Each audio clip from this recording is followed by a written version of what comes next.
Hold on, don't I look real gothic right now? Emphasis on the thick. Disgusting!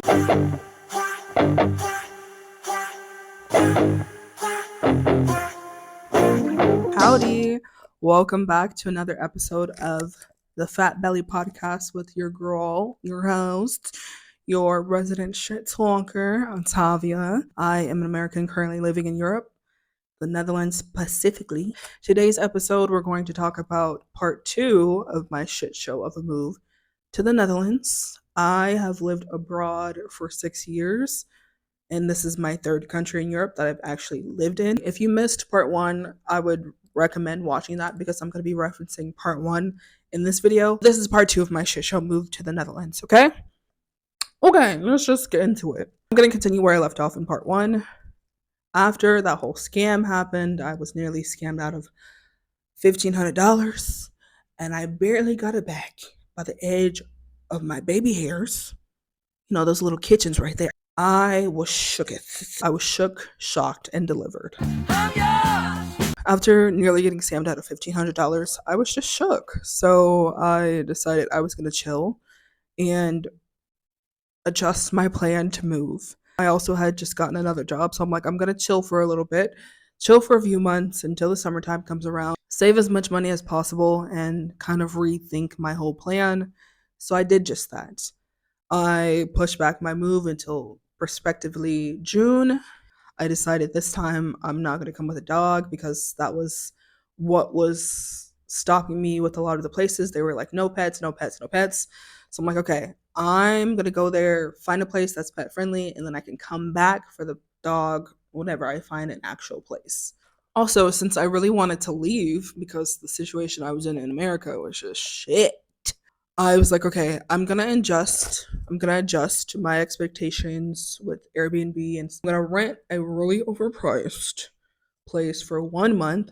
And then when I'm on the ground in Amsterdam, I'm going to find a sublet, and then I can make up for the money I'm saving with the sublet with the money I paid for the Airbnb, right? Makes sense. Also, during this time, since I was just so shook, and I was like, if all the places in the Netherlands are going to cost an arm and a leg and a thigh and a booty cheek, I might as well go straight to Amsterdam and instead of Rotterdam. Now I'm looking at Airbnbs directly in Amsterdam. I'm looking for months and months and months. All of them are overpriced. All of them are crazy. All of them are either far from Amsterdam. Like, I can't find anything in Amsterdam. Then after months of looking and still focused on working and saving money, etc., I find a place, and it's a room. I can't say decently priced. I cannot. I paid way too much, and I know that I was paying way too much.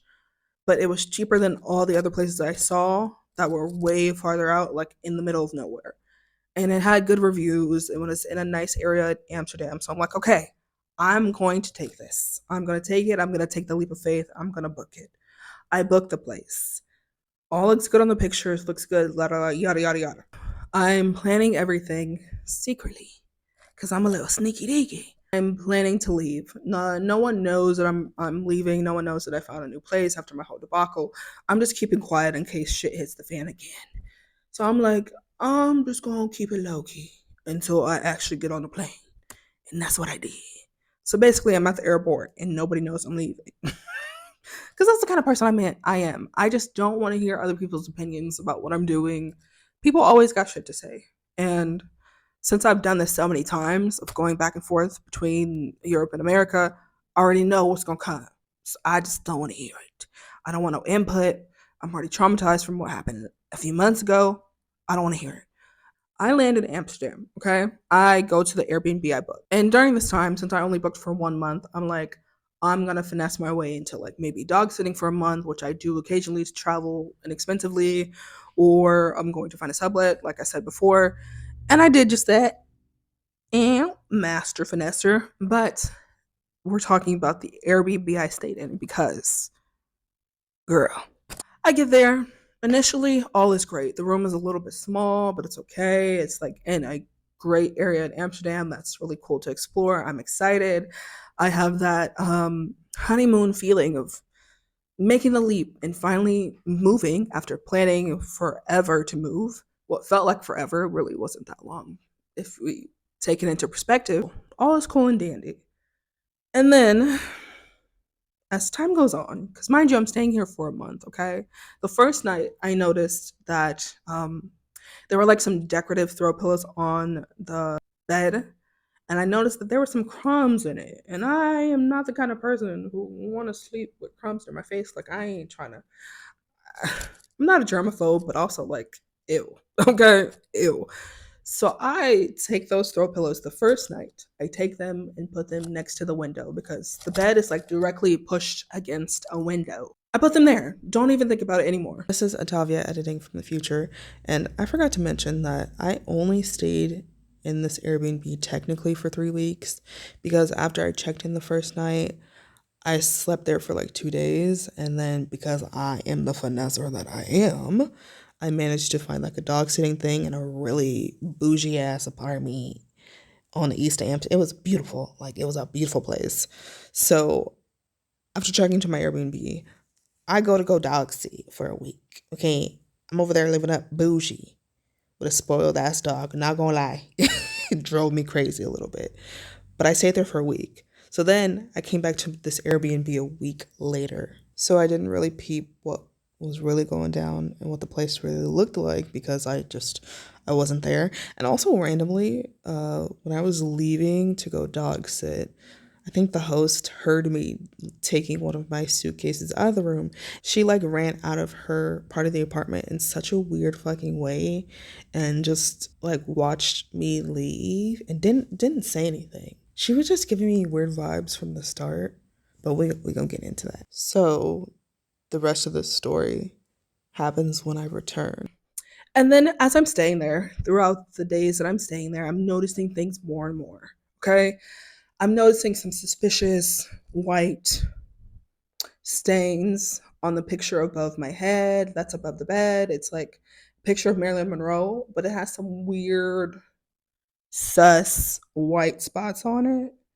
And I'm like, that's weird, but noted. I also start to notice that the mini fridge that's in the room ain't really working. It's kind of leaky deaky. All these things I'm noticing, I'm not really taking them into account because I'm still happy to be in Amsterdam. That's the kind of person I am. And of course, more things start coming up. I'm sharing a space with the landlord, and two other people rent the other rooms that are directly next to me. It's like three rooms in a row. And then the landlord also lives in the apartment on like the other side of our rooms, right? I'm in a shared space. My expectations are low. However, within the first week, when I go in that shower, there's like hair in the shower, just chilling. Little things that look like, you know, when you have wadded up tissue in your booty and then you go to shower and it comes out. What? That's what it looks like. It's like little specks of things in the shower along with hair. And I'm starting to notice that every day.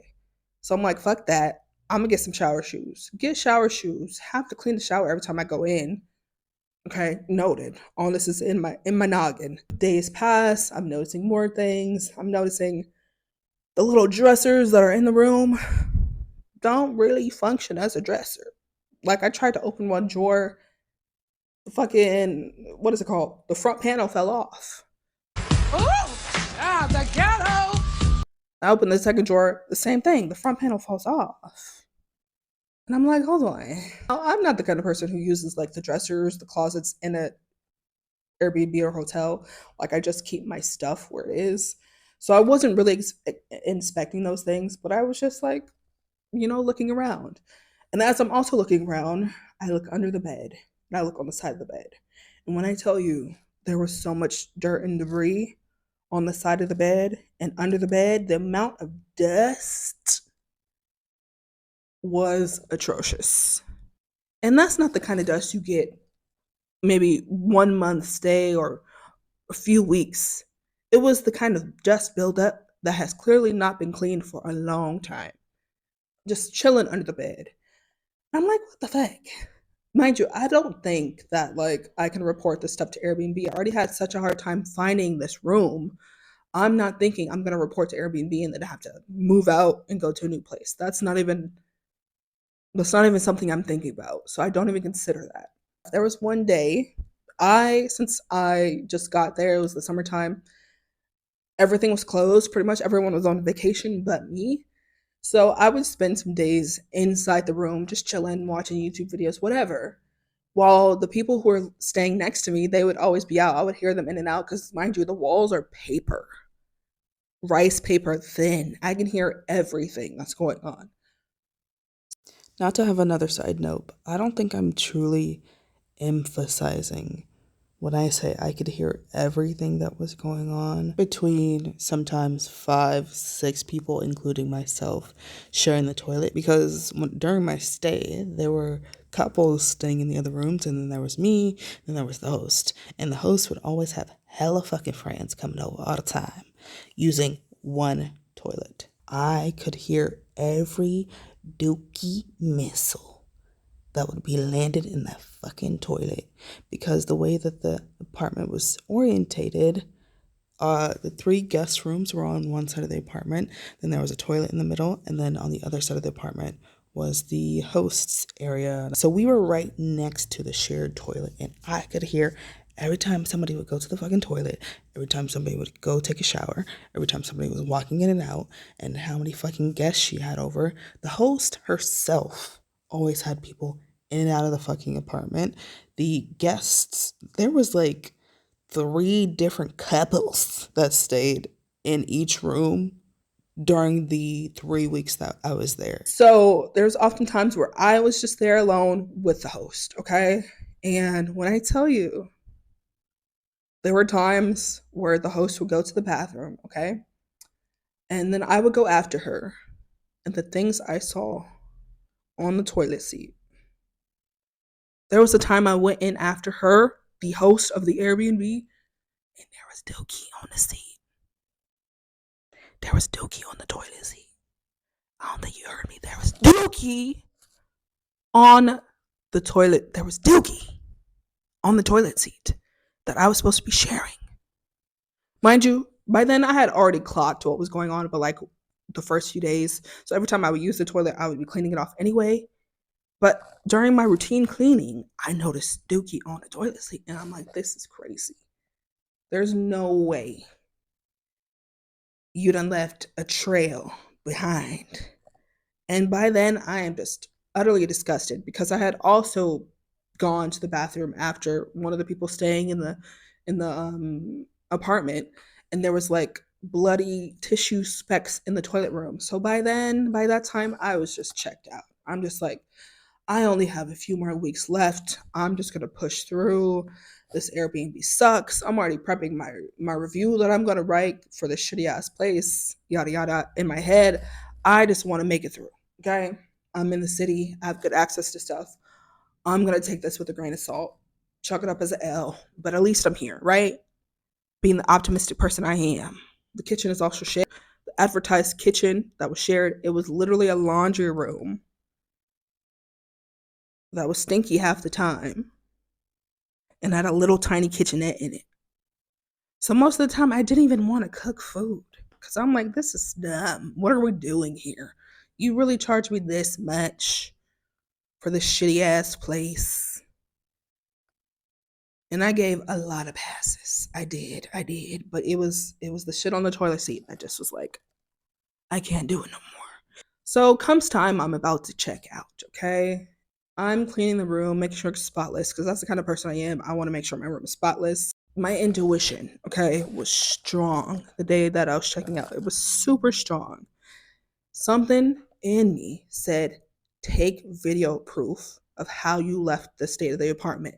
Because I don't know, I was just getting the vibes that this Airbnb host was a scammer. It was going to try to say that I left her room dirty when I know damn well I don't leave rooms dirty. And I just didn't want to fuck up my good reviews.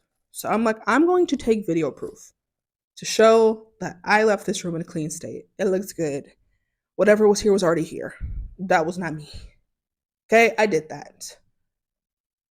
And luckily I did, girl. The cleaner comes in and she's like greeting me to go clean the room after I leave. I get to the train station, about to head to my next location, and the host messages me within like 10 minutes, being like, what is this? And she sends me a picture of a broken window. I promise this is my last side tangent, but I forgot to mention 2 days before I checked out, the host was asking me what time I was going to check out on the day that I was leaving. And I didn't respond for a day because I didn't know. And then she like kept messaging me over and over. So then I finally responded and I'm like, I'm going to check out at the checkout time, which was 11. And she's like, okay, that's fine. And then she immediately sends me another message and it's like, actually, you can check out at 12 if you want. I'm like, okay. And then she's like, wait, no, actually, my cleaner's coming at 11. My cleaner's going to come at that time. So actually, you can't do that. And I'm like, okay, fine. I'll just check out at 11. And then again, she messages me. She's like, oh, actually, I talked to the cleaner. It's fine. You can check out at 12. Hee hee hee. Mind you, this is the most she's spoken to me the entire time I was there. Because the whole time I was there, I was hearing her talk with the other guests. But every time we'd run into each other, she wouldn't say anything to me. She was like stone cold. There was a time we got caught in the elevator together and it was dead silent. So then, surely enough, when she sent me the screenshot, what does it say at the top? It's a screenshot with a timestamp of 12:05, but there's no date stamp on it. That don't seem suspicious to y'all? And I'm like, what do you mean? What is that? I have nothing to do with that. And she's like, my cleaner just went in after you left and she saw that there is a broken window. Like, how did you break this window? What happened? And I'm like, there was no broken window when I left. Like, I have proof. I literally recorded for the cleanliness, but I just so happened to capture the window because I was recording the whole room. Here you go. Here's the proof. I didn't break your window. I'm like, what the hell? What you mean I broke a window? What the hell would I have done to have broken a window? And we leave it at that. I'm like, okay, the video proof is there. I sent her the video proof. Cool, right? She comes back and she's like, no, that's not enough. No, that's not this. And that's not that. That's not this. So she is now harassing me in these Airbnb messages about this window that I did not break. Mind you, the first night I checked in, I put those dirty, nasty pillows next to the window exactly where she's saying I broke it.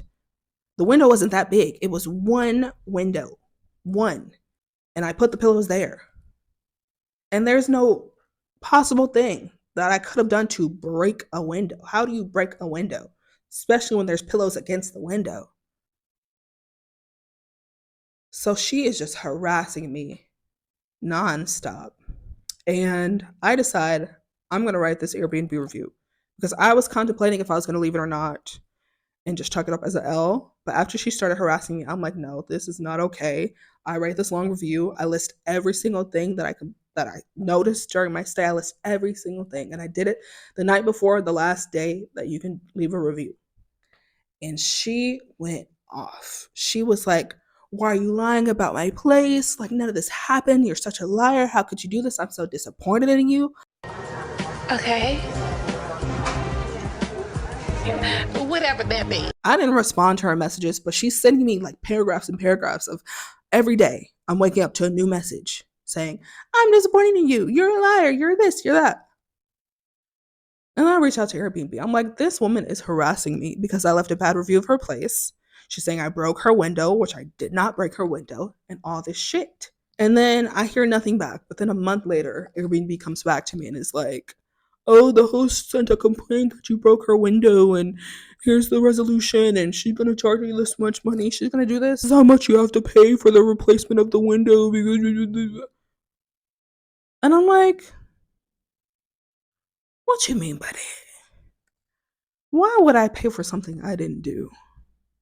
Why would I pay for something when I have proof that the window was not broken when I left the accommodation? The day that I checked out, I took video proof and the window was not broken. So she's saying all this because maybe because I left her a bad review? Are y'all not thinking logically? Because she's only sending a complaint after I left a review. And she's expecting me to pay 800 euro for it. It was like the picture that she showed me, the window, it had like two sections. It was like a big part of the window that you can actually open, and then a little part at the bottom. That little part at the bottom was cracked in her picture, and she sent it to me. And when they sent the receipt, it said 800 euro. If you believe that, I need to go and get my psychological assessment kit, and you need an intelligence test right now. Well, why would I pay for something I didn't do? And after that, I wrote Airbnb. I'm like, I'm not paying for shit I didn't do, basically. And I left it alone. Okay? Left it up to the universe because that's funny that you think I'm gonna pay for that. That's real funny. And yeah. So that's my part two of my shit show move to the Netherlands. Okay? There is a part three. And if you want to hear part three of this fucking journey, let me release this anger energy. If you would like to hear part three of my move to this country called the Netherlands, hit that like button. Let me know you liked it. And hit that subscribe button so you can be notified when I do post part three. Okay? And I hope y'all enjoyed this episode. If you like episodes like this, if you like story times, let me know. And I will gladly make more, y'all. Like I said, I got a lot of stuff to say. So if you want to hear it, subscribe. And I'll see y'all next time. Thanks for listening. Bye, Bookies. Bisous.